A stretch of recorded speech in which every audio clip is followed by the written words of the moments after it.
Welcome to American Spoken English, English Conversation Channel. The Umbrella Man, a funny story by Roald Dahl. I'm going to tell you about a funny thing that happened to my mother and me yesterday evening. I am 12 years old, and I'm a girl. My mother is 34, but I'm nearly as tall as her already.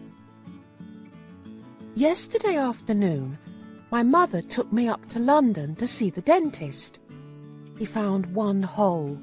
It was in a back tooth, and he filled it without hurting me too much. After that, we went to a cafe.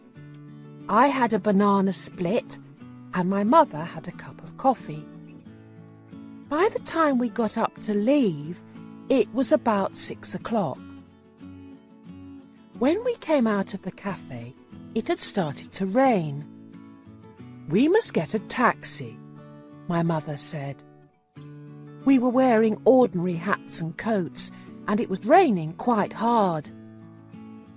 "Why don't we go back into the cafe and wait for it to stop?" I said. I wanted another of those banana splits. They were gorgeous.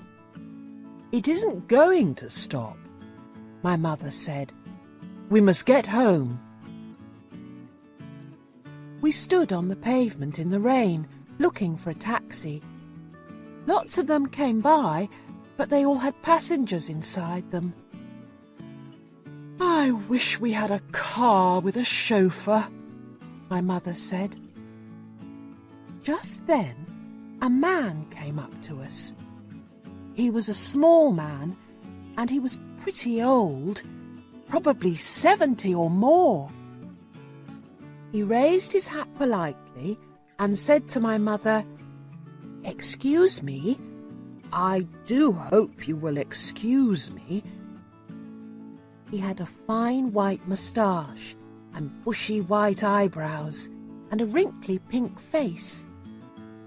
He was sheltering under an umbrella, which he held high over his head. "Yes?" my mother said, very cool and distant. "I wonder if I could ask a small favour of you," he said. "It is only a very small favour." I saw my mother looking at him suspiciously. She is a suspicious person, my mother. She is especially suspicious of two things: strange men and boiled eggs. When she cuts the top off a boiled egg, she pokes around inside it with her spoon, as though expecting to find a mouse or something. With strange men, she has a golden rule which says, "The nicer the man seems to be, the more suspicious you must become." This little old man was particularly nice. He was polite. He was well-spoken. He was well-dressed. He was a real gentleman. The reason I knew he was a gentleman was because of his shoes. "You can always spot a gentleman by the shoes he wears," was another of my mother's favourite sayings. This man had beautiful brown shoes. "The truth of the matter is," the little man was saying, "I've got myself into a bit of a scrape. I need some help. Not bring down much, I assure you. It's almost nothing, in fact, but I do need it. You see, madam, old people like me often become terribly forgetful." My mother's chin was up, and she was staring down at him along the full length of her nose. It was a fearsome thing, this frosty-nosed stare of my mother's. Most people go to pieces completely when she gives it to them. I once saw my own head mistress begin to stammer and simper like an idiot when my mother gave her a really foul frosty-noser. But the little man on the pavement, with the umbrella over his head, didn't bat an eyelid. He gave a gentle smile and said, "I beg you to believe, madam, that I am not in the habit of stopping ladies in the street and telling them my troubles." "I should hope not," my mother said. I felt quite embarrassed by my mother's sharpness. I wanted to say to her, "Oh, Mummy, for heaven's sake! He's a very, very old man, and he's sweet and polite, and he's in some sort of trouble, so don't be so beastly to him." But I didn't say anything. The little man shifted his umbrella from one hand to the other. "I've never forgotten it before," he said. "You've never forgotten what?" my mother asked sternly. "My wallet," he said. "I must have left it in my other jacket. Isn't that the silliest thing to do?" "Are you asking me to give you money?" my mother said. "Oh, good gracious me, no!" he cried. "Heaven forbid I should ever do that." "Then what are you asking?" my mother said. "Do hurry up. We're getting soaked to the skin here." "I know you are," he said. "And that is why I'm offering you this umbrella of mine to protect you, and to keep forever, if only... "If only what?" my mother said. "If only you would give me in return £1 for my taxi fare just to get me home." My mother was still suspicious. "If you had no money in the first place," she said, "then how did you get here?" "I walked," he answered. "Every day I go for a lovely long walk, and then I summon a taxi to take me home. I do it every day of the year." "Why don't you walk home now?" my mother asked. "Oh, I wish I could," he said. "I do wish I could, but I don't think I could manage it on these silly old legs of mine. I've gone too far already." My mother stood there, chewing her lower lip. She was beginning to melt a bit, I could see that. And the idea of getting an umbrella to shelter under must have tempted her a good deal. "It's a lovely umbrella," the little man said. "So I've noticed," my mother said. "It's silk," he said. "I can see that." "Then why don't you take it, madam?" he said. "It cost me over £20, I promise you, but that's of no importance so long as I can get home and rest these old legs of mine." I saw my mother's hand feeling for the clasp of her purse. She saw me watching her. I was giving her one of my own frosty-nosed looks this time, and she knew exactly what I was telling her. "Now listen, Mummy," I was telling her. "You simply mustn't take advantage of a tired old man in this way. It's a rotten thing to do." My mother paused and looked back at me. Then she said to the little man, "I don't think it's quite right that I should take an umbrella from you worth £20. I think I'd better just give you the taxi fare and be done with it." "No, no, no," he cried. "It's out of the question. I wouldn't dream of it, not in a million years. I would never accept money from you like that. Take the umbrella, dear lady, and keep the rain off your shoulders." My mother gave me a triumphant sideways look. "There you are," she was telling me. "You're wrong. He wants me to have it." She fished into her purse and took out a £1 note. She held it out to the little man. He took it and handed her the umbrella.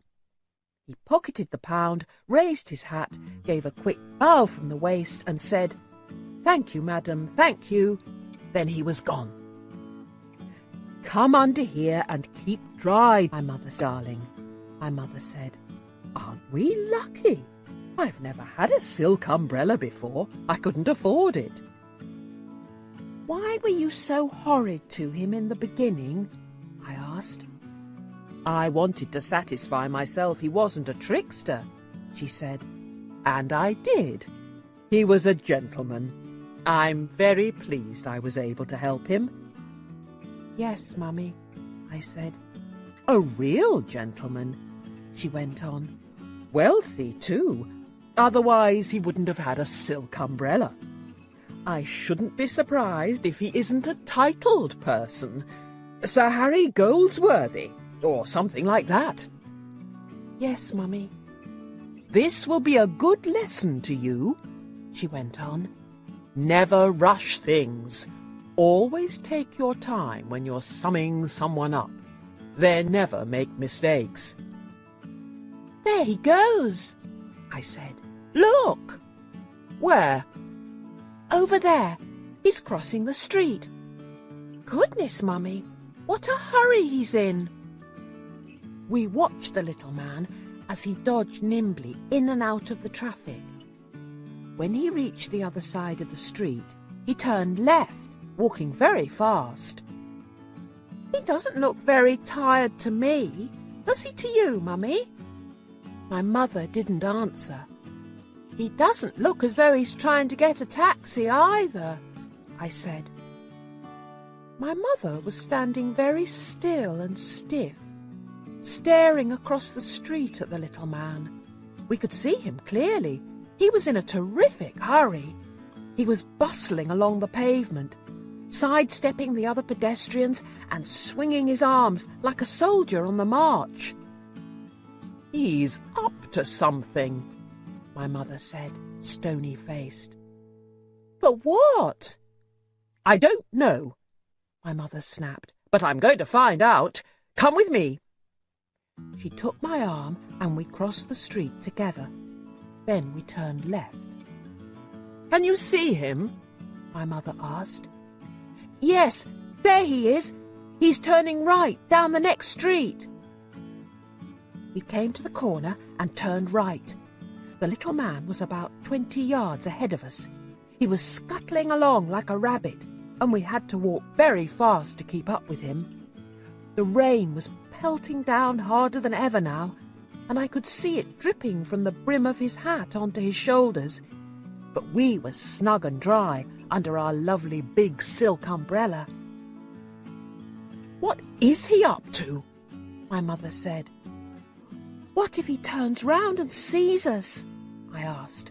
"I don't care if he does," my mother said. "He lied to us. He said he was too tired to walk any further, and he's practically running us off our feet. He's a barefaced liar. He's a crook."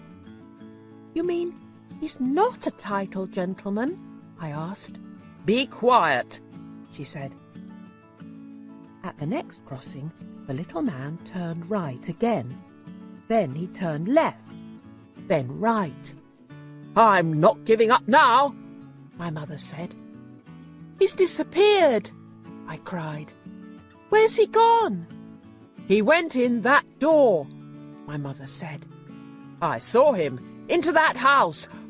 Great heavens, it's a pub!" It was a pub. In big letters right across the front it said, "The Red Lion." "You're not going in, are you, Mummy?" "No," she said. "We'll watch from outside." There was a big plate glass window along the front of the pub, and although it was a bit steamy on the inside, we could see through it very well if we went close. We stood huddled together outside the pub window. I was clutching my mother's arm. The big raindrops were making a loud noise on our umbrella. "There he is," I said. "Over there." The room we were looking into was full of people and cigarette smoke, and our little man was in the middle of it all. He was now without his hat and coat, and he was edging his way through the crowd towards the bar. When he reached it, he placed both hands on the bar itself and spoke to the barman. I saw his lips moving as he gave his order. The barman turned away from him for a few seconds and came back with a smallish tumbler filled to the brim with light brown liquid. The little man placed a £1 note on the counter. "That's my £1!" my mother hissed.